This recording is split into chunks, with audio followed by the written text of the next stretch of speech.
ஆழ்வார் எம்பெருமானார் ஜீயர் திருவடிகளே சரணம் சரணம். ஜெய் பிரேமிகேந்திர சத்குருதேவ் பகவானுக்கு ராமானுஜாயதி ராமானுஜாயதி ராமானுஜாயதி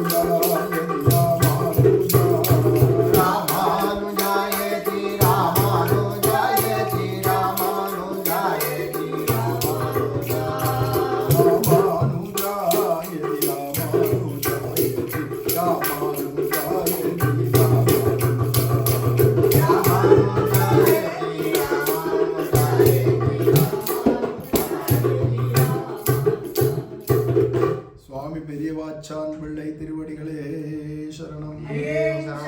ஜெய் பிரேமிகேந்திர சத்குருதேவ் பகவானுக்கு ஸ்ரீசைலேச தயாபாத்திரம் தீபக்தியாதி குணார்ணவம் யதீந்திர பிரவணம் வந்தே ரம்யஜா மாதரம் முனிம் லக்ஷ்மீநாத சமாரம்பாம் நாதயாமுன மத்தியமாம் அஸ்மதாச்சாரிய பர்யந்தாம் வந்தே குரு பரம்பராம். வாழியதிராசன் வாழியதிராசன் வாழியதிராசன் என வாழ்த்துவார், வாழியன வாழ்த்துவார், வாழியன வாழ்த்துவார், தாளினையில் தாழ்த்துவார் விண்ணோர் தலை. ஸ்ரீமத் கிருஷ்ண சமாஹ்வாய நமோ யாமுன சூனவே யக்கடாட்சைகலக்ஷாணாம் சுலப ஸ்ரீதர சதா. மண்ணுயிர்கள் இங்கே மணவாள மாமுனிவன் பொன்னடியாம் செங்கமல போதுகளை உன்னிச்சிரத்தாலே தீண்டில் அமானவனும் நம்மை கரத்தாலே தீண்டல் கடன். கோலாகலதயா பாத்திரம் மாதுரி ரமணம் பிரபும் பக்த பிரியம் பிரேமிகேந்திரம் ரசிகாச்சாரியமாஸ்ரயே. சுவாமி பெரியவாச்சான் பிள்ளை திருவடிகளே சரணம். ஜெய் பிரேமிகேந்திர சத்குருதேவ் பகவானுக்கு. இந்த திவ்ய பிரபந்த வியாக்கியானங்கள்ல வர ஐதீகத்துல இப்ப திருப்பாவையில வரக்கூடிய ஐதீகங்கள் எல்லாம் அனுபவிச்சுட்டு வரோம். அதுல மாயனை மண்ணு பாசுரத்துல வரக்கூடியதான தாமோதரனை அப்படிங்கிறதான இடத்துக்கு வரக்கூடிய ஐதீகங்கள், அதுல சில ஐதீகங்களை நேற்று தாமோதரனுக்கே அனுபவிச்சோம். அதுலேயே இதை சூச்சனமாக இந்த ஐதீகத்தை சொல்லிவிட்டோம். இருந்தாலும் இது அடுத்த ஐதீகமாக வருது, அதை இங்கே விஸ்தாரமாக கேட்டு அனுபவிக்கலாம். தாமோதரனை தான் எழுத்து வாங்கின தழும்பு காட்டி நம்மை எழுத்து வாங்குவித்து கொள்ளும் சேஷியுடைய திருவிலச்சனை என்று பட்டர் அப்படின்னு. தாமம்னா கயிறு, உதரம்னா வயிறு. யசோதை பிராட்டியானவள் கண்ணபிரான வயிற்றுல உரலோடு சேர்த்து கயிறுனால கட்டினா, அது ஒரு நுண்ணிய தாம்ப கயிறாக இருக்கிறதுனால நல்லா அழுத்தி வரிஞ்சு கட்டிவிட்டதுனால அது கடைசி வரைக்கும் கிருஷ்ணனுக்கு தழும்பு இருந்தது. அந்த தழும்பு இப்போவும் நம்பெருமாள்கிட்ட இருக்கான். அதனால தான் அது 4 பேருக்கு தெரிஞ்சிடக்கூடாதுன்னு கணையம் மேலே சாத்துறது. அப்படின்னா மதில் சுவர் வைக்கிறது மாதிரி ஒரு வஸ்திரத்தை மேலே வச்சு மூடிட்டு தான் கீழே இருக்கிற வஸ்திரத்தை உருவனம் திருமஞ்சனத்தும் போது அப்படின்னு ஆக்ஞாபிச்சு நம்பெருமாள் இன்னை வரைக்கும் நடந்துட்டு வருது. போன்ற விஷயங்கள்லாம் நேற்று அனுபவித்தோம். அதில் இந்த இடத்துல சுவாமி பராசர பட்டர் அருளி செய்கிற விஷயம் என்னன்னா, தான் எழுத்து வாங்கின தழும்பு காட்டி பகவான் தான் பக்த பராதீனனா பற்றுடை அடியவர்க்கு எளியவன்னு தன் ஆக்கிண்டு இப்படி உரல்ல கட்டுப்பட்டு தான் இடுப்பில் தழும்பு வர அளவுக்கு பண்ணிட்டான் இல்லையா.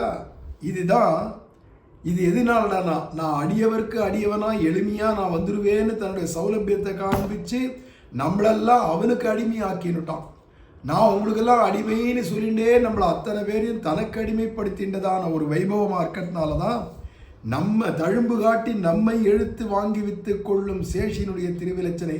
தான் எழுத்து வாங்கின தழும்பு. தான் பக்தாளுக்கு அடிமைன்னு சொல்லிட்டு போயிட்டு எழுதி கொடுத்துட்டு பக்த பராதீனனா உரல்ல கட்டுப்பட்டுட்டு கடைசியில் ஒரு விலச்சனை இடுப்பில் ஒரு தழும்பு ஏற்படும்படிக்கு பண்ணிட்டு, அதனால என்னன்னா எல்லா பக்தாளுக்கும் இவ்வளவு சுலபமாக எவன் இருக்கானோ அவனுக்கு தாண்டா நம்ம அடிமை ஆகணும் அப்படின்னு எல்லாரும் அவனை எழுதி கொடுத்துறான். நான் உனக்கு அடிமைன்னு அப்படி எழுத்து வாங்கிக்க கூடியதான சேஷி அப்படிங்கிறதுனாலே சர்வ சுவாமி யஜமானன். அவனுக்கு இடுப்பில் இருக்கக்கூடிய திருவிலச்சனை, நமக்கு தோளில் சங்கு சக்கரம் திருவிலச்சனை எப்படியோ நம்ம அடியவன்னு காட்டிக்க, அது மாதிரி நான் பக்தாளுக்கு அடியவன்றதை காட்டிக்கிறதுக்கு அவனுக்கு ஒரு விலச்சனை வேணுமேனா, அதான் இடுப்பில் தழும்பு அப்படின்னு இங்கே பராசர பட்டர் சொல்கிறதாக இந்த ஐதீகம். அதுக்கடுத்து 6வது பாசுரத்துக்கு 3000 படியில் சுவாமி பெரியவாச்சான் பிள்ளை வியாக்கியானம் பண்ணி வரைச்சு புள்ளும் சிலம்பினகான் அப்படிங்கிற இடத்துக்கு இவ்விடத்திலே பிள்ளையாழ்வான் பகவத் சமாசனத்துக்கு அனுகூலமான காலத்தை சூச்சிப்பிக்கிற பக்ஷிநாதமல்லது இவ்வாத்மாவுக்கு உத்தேசமில்லை என்று பணிக்கும் என்று அருளி செய்வர் அப்படின்னு இந்த இடத்துல சுவாமி பெரியவாச்சான் பிள்ளை இப்படியாக அருளி செய்வர்னு சொல்றதுனால யார் இவருக்கு அருளி செய்தார்னா நம்பிள்ளை. சுவாமி நம்பிள்ளை இப்படியாக சொல்லுவார் இந்த இடத்துக்கு அப்படின்னு தன்னுடைய ஆச்சாரியன் சொல்றத பெரியவாச்சான் பிள்ளை இங்கே ஈடுபடுத்துறார். அப்ப நம்பிள்ளை என்ன சாதிக்கிறார்னா பிள்ளையாழ்வான் அப்படிங்கிற ஒருத்தர் இருந்தார். குரத்தாழ்வானுடைய சிஷ்யர். குரத்தாழ்வான் அவரை திருத்தி பணி கொண்டார். அந்த பிள்ளையாழ்வான் சொல்லக்கூடியதான ஒரு ஐதீகம் இங்க அவர் சொல்ற வார்த்தை என்ன சொல்றார்? பிள்ளையாழ்வானா பகவத் சமாசனத்துக்கு அனுகூலமான பகவானுக்கு கைங்கரியம் பண்றதுக்கோ அல்லது பகவத் பக்தியை பண்றதுக்கோ சூச்சிப்பிக்கிற காலம் முக்கியமா செய்ய எந்த காலத்துல எதை செய்யணும்னு இருக்கு. பிராமே முகூர்த்தே சோத்தாய சிந்தையே ஆத்மலோகிதம் ஹரிரிதி வியாகரேத்து வைஷ்ணவ புமானு அப்படின்னு ஹரியஷ்டகம் சொல்றது. அப்போ எடுக்கச்சேவே ஹரின்னு எப்போ சொல்லணும்னா காலங்காலத்தில். அப்போ மற்ற சமயத்துலாம் சொல்லக்கூடாதுன்னா சதா கோவிந்த கீர்த்தனம் தான். எப்பயுமே கோவிந்த கீர்த்தனம் பண்ணணும்னா கூட பிராம முகூர்த்தத்தில் எழுந்து கண்ணை விழிக்கணும். அப்போ இதுலேருந்து நமக்கு ஒரு விஷயம் தெரியுது. பிராம முகூர்த்தத்தில் தான் எழுந்துக்கணும்ன்றது நிர்ணயம் ஆயிடுது. 3:30 மணிலேருந்து 5 மணிக்குள்ளார எழுந்துக்கணும். அதுக்கப்புறமா தூங்குறவன் அதமன். அப்போ 3:30லேருந்து 5 மணிக்குள்ளார எழுந்துக்கணுன்றதுனால பிராமே முகூர்த்தே சோத்தாய. இங்கே உத்தாயன்னா கண்ணை வீழ்ச்சிட்டு திருப்பி மூடிக்கிறது இல்லை. நானும் மூச்சுட்டு இருந்தேன் அப்படின்னு கண்ணை மூடி படுத்துட்டு இருக்கிறது இல்லை. உத்தாயங்கிறதுனால எழுந்து படுக்கையை விட்டு எழுந்து போயிடணும். எதுக்கிட்டாங்கன்னா அடுத்தது ஆன்மீகங்கள் இருக்கு இல்லையா? அப்போ ஸ்நான சந்தியாவந்தனாதிகள்லாம் அனுஷ்டானங்களை பண்ணுறதுக்குன்னு எழுந்துக்கணும். ஒரு கால சந்தியாவந்தனாதிகள் அனுஷ்டானம் விகிதமான ஒரு ஜாதியில் நம்ம பிறக்கலைன்னா கூட மற்றவாளுக்கும் இருக்கேன். ஸ்நானம் பண்ணிட்டு திருமண்காப்பு இட்டுண்டு திருப்பல்லாண்டு திருப்பாவைகள் சேவிச்சுட்டோ இல்லை சுப்பிரபாதம் பாடி பகவானுக்கு திருவாராதனங்கள் பண்ணுறதோ அதுக்கு முன்னாடி அதுக்கு அவயவமாக இருக்கக்கூடிய ஜபம் முதலியவைகள் பண்ணுறதுக்கோ இதுக்கெல்லாம் நம்ம எழுந்துக்கணும் யாராக இருந்தாலுமே. அப்போ பிராம முகூர்த்தத்தில் எழுந்துக்கணுன்றது ரொம்ப முக்கியம் இங்கே காட்டப்படுது. அப்போ எழுந்து அப்படியே படுத்துட்டே மூச்சுன்னு இருந்தால் பிரயோஜனம் இல்லை. எழுந்து நடமாடணும் அனுஷ்டானங்களுக்காக. சோத்தாய சிந்தையேத்து. அப்புறமா என்னன்னா எழுந்த உடனேவே அப்படி நடமாடுறதுக்கு முன்னாடியே உக்காண்ட வாக்கில் படுக்கையிலேயே சிந்தையேத்து சிந்தனம் பண்ணணும்ன்றது அடுத்த விதி. இப்போ படுக்கையிலேயே சிந்தனம் பண்ணோம்னா எதை சிந்தனம் பண்ணுறது? இன்னும் பல்ல கூட தேக்கலையே, இன்னும் சௌச்சத்துக்கு கூட போகலையே, அல்பசங்கை வருது பைசங்கை வருது எதுக்குமே போகலை. எழுந்து உட்காந்து முதல்ல ஆத்மாவுக்கு சிந்தனை நல்லது எதுவோ அதை சிந்தனை பண்ணணும் அப்படிங்கிறதால. அப்போ இத்தனை நாள் என்னடா தூக்கம் சரீரத்துக்காக கொடுத்த, மனசினுடைய ஓய்வுக்காக கொடுத்த ஆத்மாவை பற்றி சிந்தனை இப்போ ஆரம்பிச்சிடணும். சிந்தையேத்து ஆத்மனோ ஹிதம். ஆத்மாவுக்கு நன்மை எதுவோ அதை இந்த பிராம முகூர்த்தத்தில் எழுந்து உட்காந்து சிந்தனை பண்ணணும். ஆத்மனோ ஹிதம். ஆத்மாவுக்கு ஹிதம் எதுன்னு தெரிஞ்சுக்கணும். அப்போ நீ சாஸ்திரத்தில் உங்கள் ஆச்சாரியர்கிட்ட கேட்டு தெரிஞ்சுக்கணும் என்ன சொல்லியிருக்கு இந்த ஆத்மாவுக்கு ஹிதம்னா. ஹரிநாமன் சொல்றது தான் காலங்கர்த்தால ஆத்மாவுக்கு ஹிதம். ஹரி என்ற பேரரவம் கேட்டிலையோன்னு சொல்ல போறா. அப்போ ஆத்மாவுக்கு ஹிதம் ஹரிநாமமாக இருந்தால் அது ஒரு முறை சொன்னால் போறாது, 3 முறை சொல்லியிருக்கு. ஹரிர் ஹரிரிதி வியாகரேத்து வைஷ்ணவ புமானு. வைஷ்ணவனாக இருக்கிறவன் இப்படியாக காலங்கர்த்தால பிராம முகூர்த்தத்தில் எழுந்துக்கணும். எழுந்து உட்காந்து சிந்தனை பண்ணணும். ஆத்மாவுக்கு எது நன்மையோ அதை சிந்தனை பண்ணணும். அதுக்கப்புறமா ஹரின்னு இங்கே சிந்தையேத்து ஆத்மனோ ஹிதம் அப்படின்னா ஆத்மாவுக்கு ஹிதம் எது அப்படின்னு சிந்தனை பண்ணச்சவே துயரரு சுடரடி அப்படின்னு எல்லா ஆத்மாவுக்கு இருக்கிற துயரங்களை போக்கி ஹிதம் பண்ணக்கூடியது எதிரான பகவானுடைய சரணாரவிந்தமாக்கத்தினால அந்த சரணாரவிந்தத்தை வாயினால் பாடி மனத்தினால் சிந்திக்க ஆண்டாளே இதில் சொல்கிறா இந்த பாசுரத்தில். அதை மாதிரி மனசில் சிந்தனை பண்ணணும். எதை சிந்தனை பண்ணணும்னு இங்கே சாஸ்திரம் சொல்றதுனால பகவத் சரணாரவிந்தத்தை சிந்தனை பண்ணி வாயினால ஹரி ஹரி ஹரி அப்படின்னு 3 முறை இறஞ்சி சொல்லிட்டு அப்புறமா தான் உன்னுடையதான ஆன்மீகங்களுக்கெல்லாம் கிளம்பணும் எழுந்து அப்படிங்கிறதுனால இதெல்லாம் ஒரு வைஷ்ணவன் கடைபிடிக்க வேண்டியது அப்படின்னு இருக்கிறதுனால இதை மனசில் வச்சுட்டு அப்போ காலங்கர்த்தால பொழுதை சூச்சிப்பிக்கிற இது காலங்கர்த்தால பொழுது ஆயிடுத்து அப்படிங்கிறத நமக்கு தெரியப்படுத்துறதுக்கு இன்னைக்கு இருக்கிற காலத்தில் அலாரத்தை வச்சுன்றா. கடிகாரத்துலையோ ஃபோன்லேயோ அலாரம் வச்சுன்னு எழுந்துக்கிறா. அப்போல்லாம் இந்த கடிகாரமோ ஃபோனோ இல்லாத காலம். கடிகாரம்னு ஒன்று இருந்தால் கூட யார் வீட்லையாவது இருக்கும். ஒரு கிராமம்னா ஒரு வீட்டில் இருக்கும். அது என்ன ஊர் நாட்டாம வீட்டில் இருக்கும். என்னடானா அதுவும் என்னடானா மணிக்கடிகை அப்படின்னு சொன்னான்னா அந்த காலத்துலலாம் கண்ணாடியிலேயே செய்யப்பட்டதான கடிகாரம். மேலே மணலோ தண்ணீரோ நிரப்பி வச்சுட்டானா அது சொட்டு சொட்டா தண்ணீரோ இல்லை 4 பொடி பொடியாக மணல் தோலோ விழுந்துட்டே இருக்கும். மேலே இருக்கிற குவளையிலேருந்து கீழே இருக்கிறதுக்கு விழும். குடுவையிலேருந்து கீழ் குடுவைக்கு விழும். அப்படி விழச்சேவே அதில் கோடு போட்டு வச்சிருப்பா. இந்த மேலே இருக்கிறதான குடுவையிலேருந்து கீழே இருக்கிறதுல அது விழறது இல்லையா, கீழே இப்போ எவ்வளோ தூரம் அந்த மணல் ரொம்பிக்கோ அதுக்கேற்ற மாதிரி கோடை பார்த்து இப்போ இவ்வளோ மணி ஆகுது, அப்படி இவ்வளோ நாழிகை ஆகுது அப்படிங்கிறத கண்டுபிடிச்சிப்பா. நாழிகை வட்டில்னே பேர் இருக்கு. வட்டில் மாதிரி இருக்கும், கீழே ஒரு வட்டில் மாதிரி இருக்கும், நடுவில் சின்ன ஓட்டை இருக்கும். அது வழியாக தான் சொட்டு சொட்டா தண்ணீரோ அல்லது பொடி பொடியாக மணல் துகளோ விழணும். அது கடிகாரம் அந்த காலத்தில். ஆனால் அந்த கடிகாரம் நேரத்தை பார்த்துட்டு கூவாது, சத்தம் கொடுக்காது. அது உடனே 1 மணி ஆயிடுச்சுன்னா டங் அப்படின்னு சத்தம் கொடுக்காது. 2 மணி ஆயிடுச்சு, நீ தான் போய் பார்க்கணும்.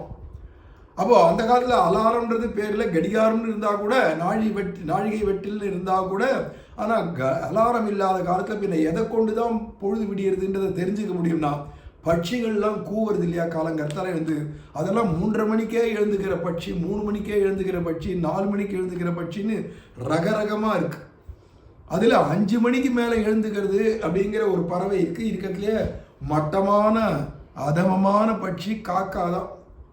அது கூட 5 மணிக்கெல்லாம் எழுந்துடும், இல்லை 5:30க்குள்ளால் எழுந்துடும். பொழுது விடிஞ்சு சூரியோதயத்துக்கு அப்புறமா எதுவுமே எழுந்துக்காது. ஏண்டானா பிராம முகூர்த்தத்தில் எழுந்துக்கணுன்றது விகிதம் எல்லாருக்கும். அப்படிங்கச்ச பசுபட்சிகள்லாம் கூட எழுந்துக்கிறது, நீ மனுஷனாக இருந்து தூங்கலாமா அப்படிங்கிற பொழுது விடிஞ்சது பிராம முகூர்த்தம் ஆயிடுத்துங்கிறத சூச்சிப்பிக்கிறதுக்காக தான் ஆண்டாள் எழுப்பறா.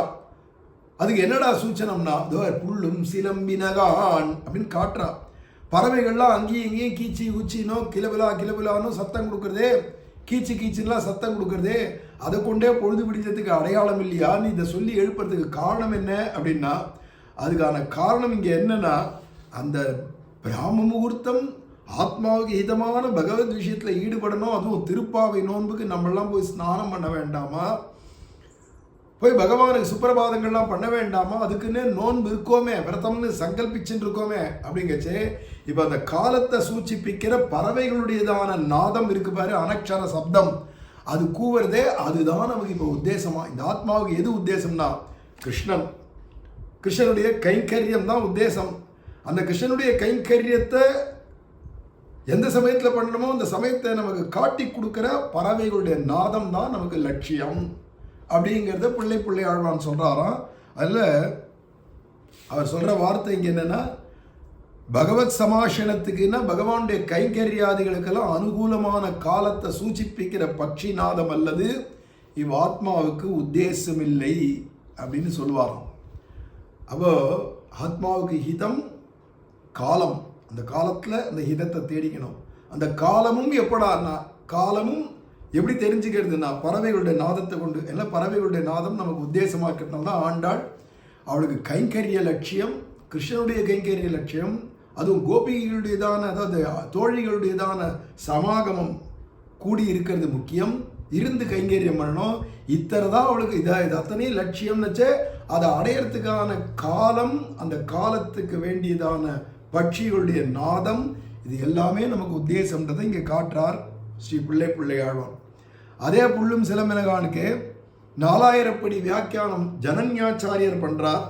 அந்த 4000 படி வியாக்கியானத்தில் சொல்லிட்டு வரைச்சே, புல்லும் சிலம்பினகான் ஆண்டாள் பிறந்த ஊரில் பட்சிகளுக்குத்தான் உறக்கம் உண்டோ என்று ஆச்சான் பிள்ளை. இங்கே ஆச்சான் பிள்ளைன்னா பெரிய ஆச்சான் பிள்ளை இல்லை, நயினார் ஆச்சான் பிள்ளை இல்லை, இவெல்லாம் பின்னாடி. பிற யார் இங்கே ஆச்சான் பிள்ளைன்னா, சாட்சாத் கிடாம்பி ஆச்சான் அப்படின்னு அவர் சொல்லலாமோ அப்படின்னா, கிடாம்பி ஆச்சான் சொல்லுவா, ஆச்சான் பிள்ளைன்னு சொல்ல மாட்டா. அப்படிங்கிறதுனால இப்போ யாரை சொல்கிறதுனா, ஒருவேளை திருவாய்மொழி பிள்ளையை சொல்கிறதோ அப்படின்னா, இல்லை பெரியவாச்சான் பிள்ளையை தான் சொல்கிறது. ஆச்சான் பிள்ளை பணிக்கும்னா என்ன அர்த்தம்? ஆச்சான் பிள்ளைன்னா யார்? பெரியவாச்சான் பிள்ளை தான். ஏன்னா இதை சொல்கிறவர் மணவாள மாமுனிகள் காலத்தில் இருந்தவர். அப்போ இவர் சொல்கிற ஆச்சான் பிள்ளை யாருடான்னா பெரியவாச்சான் பிள்ளை தான் அப்படிங்கிறத நம்ம நல்லா புரிஞ்சுக்கலாம். அப்போ இங்கே பெரியவாச்சான் பிள்ளை என்ன சொல்வார்னா, ஆண்டாள் பிறந்த ஊரில் பட்சிகளுக்குத்தான் உறக்கம் உண்டோன்னு கேட்டார், சொல்லுவாராம். ஏன்னா ஆண்டாள் பிறந்த ஊரில் ஆண்டாள் என்ன சொல்லியிருக்காருன்னா, நீங்கள்லாம் இந்த ஸ்ரீவில்லிபுத்தூரில் குடியிருக்கணுமான மரங்கள் அங்கங்கே அதுக்கு நீங்கள் வாடகை கொடுக்கணும், குடியிருப்புக்கு வேண்டிய வாடகை கொடுக்கணும்னா. வாடகை என்ன கொடுக்கணும் அப்படின்னு இந்த குருவிகள்லாம் கேட்டுதுன்னா, பறவைகள்லாம் கேட்டுதுன்னா, அது நீங்கள் நாமம் சொல்கிறது தான் எங்களுக்கு கொடுக்க வேண்டியதான வாடகை. அப்படி ஒரு கால் நீங்கள் நாமம் சொல்லலியான இங்கிட்டு நின்றும் துறப்பன் அப்படின்னு விட்டா, இங்கேருந்து உங்களெல்லாம் அடித்து விரட்டி விடுவேன், அவரை நீங்கள் இங்கே இந்த ஊர்லேயே இருக்க முடியாது அப்படின்னு பயமுறுத்தி வச்சுருக்காளாம். அப்போ நீங்கள் இந்த ஊரில் வாழணுமானா அதுக்கு நாமம் சொல்கிறது தான் வாடகை. அதனால சொல்லணும், கார்த்தால எழுந்து நாமத்தை என்ன அப்படின்னு சொன்னால் உடனே கரிய குருவி கணங்கள், காலை எழுந்திருந்து கரிய குருவி கணங்கள் மாலின் வரவு சொல்லி மருள் பாடுதல் மெய்மைகளோ சோலைமலை பெருமான் துவராவதி எம்பெருமான் ஆளின் நிலை பெருமான் அவன் வார்த்தை உரைக்கின்றவே அப்படின்னு ஆண்டாள் நாச்சியார் திருமொழியில் சொல்லிச்சவே. காலை எழுந்திருந்து கரிய குருவி கணங்கள் மாலின் வரவு சொல்லி திருமால் திருமால் அப்படின்னு கத்துமா. அதெல்லாம் இப்படியாக ஒரு பாசுரம் இப்படியா சொல்றா. அதே மாதிரி இருந்து விரைந்து என் பவளவாயன் வரக்கூவாய் அப்படின்னு செருந்தி பொதும்பினில் வாழும் குயிலே அப்படின்னு குயிலை பார்த்து சொல்லிச்சவும் பகவன் நாமத்தை சொல்லணும் அப்படிங்கிறத சொல்றா. இதை மாதிரியான பல பாசுரங்களில் ஆண்டாளே காட்டுறா பறவைகள் எழுப்புற ஒலி காலங்கிறதால. அப்படி எல்லாத்தையும் தன்னை போல ஆக்கி வச்சிருக்காளாம். நாடும் நகரமும் தம்மை போல் அப்படின்னு சொல்லும்படியா, நாடும் நகரமும் நன்கரிய நமோ நாராயணாயவென்று அப்படின்லாம் ஆழ்வார் பெரியாழ்வாரெல்லாம் சொல்கிறது போல, இங்கே எல்லாம் ஆண்டாள் பிறந்த ஊரில் பட்சிகளுக்கு தூக்கம் கிடையாது. ராப்பகல் நாமம் சொல்லணும் அக்கண்டமாக. அப்படி அக்கண்டமாக நாமம் சொல்கிறவாளுக்கு தான் இந்த ஊர்லேயே இடம் அப்படின்னு எந்த ஊரும் இப்போ அமையலையேன்னு இருக்கு. ஆனால் ஆண்டாள் காலத்தில் ஆண்டாள் ஸ்ரீவில்லிபுத்தூர் அப்படி ஆக்கி வச்சுட்டோம். ராப்பகல் எல்லார் வீட்லேயும் எல்லாரும் நாமம் சொல்லணுமா, குஞ்சு குழந்தைகள்லேருந்து பெரியவா வரைக்கும். அதே மாதிரி பறவைகள்லாம் கூட திரியக்குகள்லாம் கூட சொல்லணுமா நாமம், அப்படி ஆக்கி வச்சிருக்கா இல்லையா, அதுன்னு ஆச்சரியம் அப்படின்னு ஆச்சான் பிள்ளை சொல்லுவாராம். அப்படி ஆண்டாள் பண்ணி வச்சிருக்கா அப்படின்னு. இதுக்கு அடுத்தது ஹரியன்ற பேரரவம் கேட்டிலையோ பேய்ப்பெண்ணே அப்படிங்கிறச்சவே இந்த பாசுரத்தில் ஹரியன்ற பேரரவம்னு வருது. இதுக்கும் 4000 படி வியாக்கியானம். இந்த 4000 படி வியாக்கியானத்துக்கு சுவாமி அனந்தாழ்வான் சொல்லக்கூடியதான ஒரு ஐதீகத்தை காட்டுறாருங்க. பேரரவம் மகாராஜர் வாசலிலே சென்று இளைய பெருமாள் சிறுநான் ஏற்றி எறிந்தார் என்ன அனந்தாழ்வான் தாரையினுடைய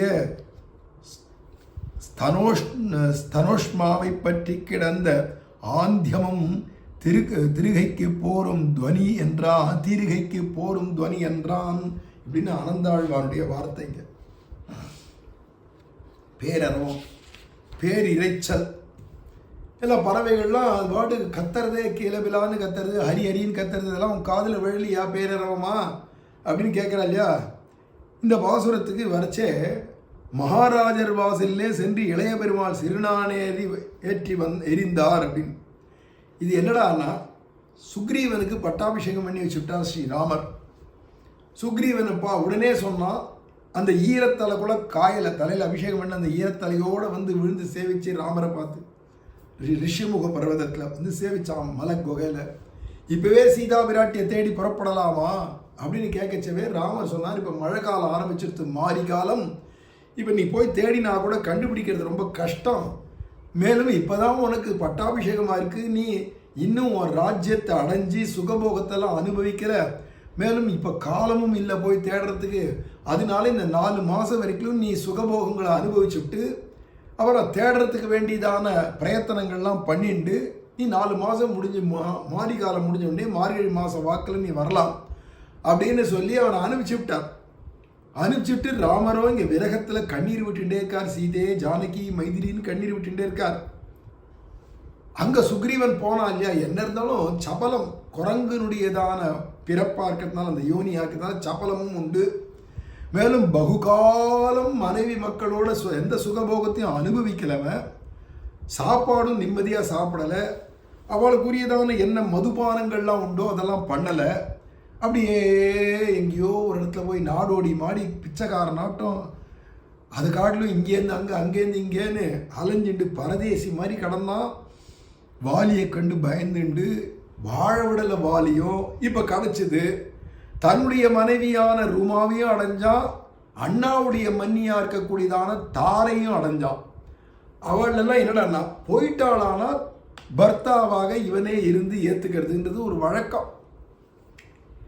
அதே பர்த்தா இருக்கச்ச அவன் மனைவியே அண்ணங்காரனோ தம்பிகாரனோ ஆக்கிரமிக்க கூடாது. அதுதான் பெரும் தப்பே தவிர, போயாச்சு அப்படின்னா அண்ணங்காரன் போயிட்டான், தனியாக ஒரு பொம்மநாட்டி இருக்கான்னுச்சே, கஷ்டம் இல்லையா வாழறது. அப்போ அவளை தான் வாழ வைக்கிறதுக்காக அண்ணியே தன்னுடையதான மனைவியாக ஏற்றுனுட்டான். அதனால தாராவும் மனைவியாக இருக்கா, ரூமாவும் மனைவியாக இருக்கா. இப்போ 2 மனைவிகளோட குடுத்தனம் பண்ணுறான். அப்படி இருக்கச்ச இப்போ என்னடானா இது 4 மாதம் தாண்டி போயிடுது. ராமர் சொல்லி அனுப்பிச்ச காலம், கெடு வச்ச நேரம் தாண்டி போயிடுது. இப்போ தாண்டின உடனே என்ன பண்ணுறது அப்படின்னா ராமருக்கே ரொம்ப பொறுமை போயிடுது. உடனே லக்ஷ்மணரை பார்த்து சொன்னார், லக்ஷ்மணா, நம்ம ஒருத்தரை வாழ வச்சோன்னா, சௌக்கியமாக வாழ வச்சுருக்கோன்னா அப்புறம் அவளுக்கு நன்றி வேண்டாமா? நானே பார்த்து மழை காலம் முடிஞ்சு வரலாம், 4 மாதம் கழிச்சின்னு சொல்லி அனுப்பிச்சேன். 4 மாத காலமும் முடிஞ்சிடுது. மழை காலம்லாம் ஓஞ்சி போயிடுது. இன்னமும் அந்த சுக்ரீவ பையன் நம்மக்கிட்ட வரல பார்த்தியா, என்னன்னு போய் பார்த்துட்டு வா அப்படின்னு கொஞ்சம் அப்படி முகத்தை சுழிச்சுன்னு சொன்னாராம். போர் இது சீர்ற பாம்பு. சேஷோ லக்ஷ்மண உச்சத்தை ஆதிசேஷன் ஆக்கிறதுனால உடனே விருட்டுன்னு கோபம் வந்துருத்தான் லக்ஷ்மணுக்கு. உடனே அடியேன் தோப்பவே கிளம்புற அப்படின்னு வேகமாக கிளம்பிச்சவே ராமர் பார்த்தார், நம்ம கொஞ்சம் முகத்தை சுளுக்கின்னு சொன்னோன்றதை வச்சு நீங்கள் போய் எங்கேயாவது அங்கே கொன்னுட்டே வந்துடுவானோ. அப்புறம் நாளைக்கு என்ன பேசுவானா, அண்ணனை கொண்டோம், தம்பியை கொண்டோம், நாளைக்கு கதையாக முடிஞ்சிடக்கூடாதே. ஏன்னா நம்ம அண்ணாவாக இருந்து வாலியை கொண்டோம், தம்பியாக இருந்த லக்ஷ்மணன் சுக்ரீவனை தம்பியை கொண்டுட்டான் அப்படின்னு வந்துடக்கூடாதுனால அவனை சமாதானப்படுத்தி, லக்ஷ்மணா நம்மளே வாழ வச்சிருக்கோம், நம்மளே அவனை ஒன்றும் பண்ணிடக்கூடாது, ஜாக்கிரதை, அதனால ஒரு நிகாப்படுத்திட்டு வா அப்படின்னு மட்டும்தான் சொல்லி அனுப்பிச்சார். இருந்தாலும் இவ்வளவு கோபத்தை தனிச்சு அனுப்பிச்சிருக்கார் லக்ஷ்மண சுவாமியை ராமர். இருந்த போதுல லக்ஷ்மண சுவாமிக்கு கோபம் விஞ்சின்னு வந்துடுது. ஏற்கனவே அவர் கோபமாக தான் இருக்கார். 4 மாதம் ஆயிடுத்தே, இன்னும் அந்த பயலை காணமே, குரங்கு புத்தியை காண்பிச்சிட்டான் பார்த்தியா, நன்றி கெட்டவனா போயிட்டான் பார்த்தியா. சுக்ரீவன் நம்பினார் இல்லை, ராமருக்கு ஒன்றும் ஆக வேண்டிய அவசியம் இல்லை, இருந்தாலும் சொன்ன சொல்லுக்கு ஓடி வர வேண்டாமா அப்படிலாம் ஏற்கனவே கடுகடுன்னு கோபமாக தான் இருந்தார். இப்போ ராமரே அனுமதி கொடுத்தோன்னே நேரம் எங்கேருந்து வந்து கிஷ்கிந்த துவாரம் அந்த வாசலில் வந்து கோட்டை வாசல்கிட்ட வந்து 4 கயிறை ஏற்றி தன்னுடைய வில்லை எடுத்து அதுலேருந்து 4 கயிறை ஏற்றி டங் டங் டங்குன்னு தெரிச்சுதான். அப்படி ஒரு நானொலியை எழுப்பினாரோ இல்லையோ, ஆகாச அவகாசம் உள்ள அளவு பரபரதான். அண்ட சராச்சரம் என்ன சிவ பிரம்மாதிகள்லாம் கூட நடுங்கிறாளாம் லக்ஷ்மணருடைய நான் ஒலியை கேட்டு.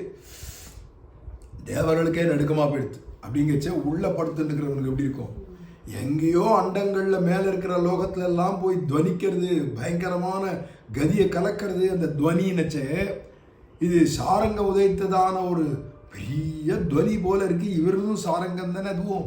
அப்படி இருக்கச்சே அந்த கோதண்டத்திலேருந்து வர நானொலியை கேட்ட உடனே தேவர்களே நடுங்கிறா, அசுரால் தைத்தியர்கள்லாம் நடுங்கிறா, ராட்சசாலாம் நடுங்கிறா, அது என்னமோ வந்துடுத்து அப்படின்னு எல்லாம் போய் ஓடி ஒளிஞ்சுக்கிறது சத்துவங்கள்லாம் மிருகங்கள்லாம். அப்படிங்கிற சமயத்தில் சுக்ரீவன் கதி கலங்கி போயிட்டான். அவன் அப்போ எப்படி இருந்தான்னா, தாராவுடையதான மார்பு மேலே படுத்துண்டு ஏதோ ஒரு சுகம் தன்னை மறந்த நிலைமையில இருந்தவன் அவனை கூட தெளிய பண்ணிடுத்தான். நீங்க அனந்த ஆழ்வானுடையதான வார்த்தை. தாரையினுடைய ஸ்தனோஷ்மாவை அப்படிங்கிற அவளுடைய ஸ்தனத்தில் பற்றி கிடந்த ஆந்தியமும் என்னென்ன சுகபோகத்தை அவன் மார்பில் படுத்துன்னு அனுபவிச்சுட்டு இருந்தானோ ஒரு பெண் சுகத்தை, அது கூட போரும் துவனி, அது தீருகைக்கு அந்த துவனியை கொடுத்த கேட்ட அடுத்த க்ஷணம் கதி கலங்கி போய் இப்போ இவன் சுகம் முக்கியமா, போதம் முக்கியமா, சோறு முக்கியமா, ஐயோ வந்துட்டார், ராமரே வந்தாரோ லக்ஷ்மணரே வந்தாரோ, இன்னைக்கு தொலைஞ்சுது, நம்ம அண்ணன் எந்த லோகத்துக்கு போனானோ நம்மளும் அந்த லோகத்துக்கு தான் போனோம், அதே ராம பானம் இருக்கு அப்படிங்கிற பயந்தடிச்சுன்னு துவனியை கேட்டு ஓடி வந்தான் அப்படின்னு. அப்பேற்பட்டதான லக்ஷ்மணர் கொடுத்த துவனி போல இருக்கு, பேரரவமா இந்த பறவைகள்லாம் கத்துறது. அப்படி இருந்தும் என் பெண் பிள்ளையா இருந்து மார்கழி மாசமா இருந்து நோன்பு இருக்கோம்னு சங்கல்பிச்சுட்டு இப்படி பஜனை கோஷ்டி வந்தும் கூட படுத்துட்டு இருக்கலாமா அப்படின்னு எழுப்புறான்னு எதோட எதை முடிச்சு போடுறா பாருங்களா பூர்வாச்சாரியர்களாம்.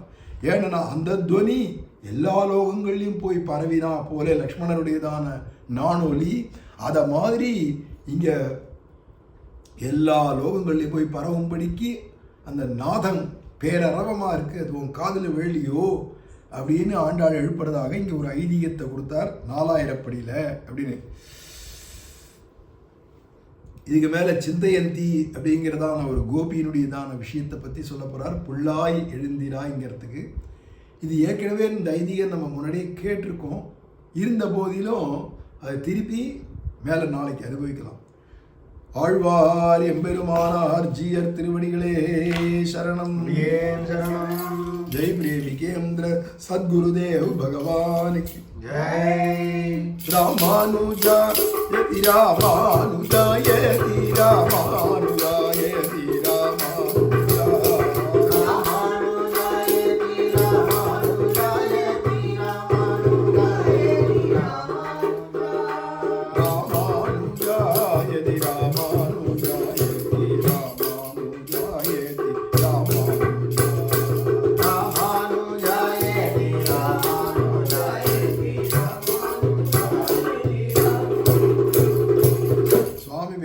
சான் பிள்ளை திருவடிகளே சரணம்.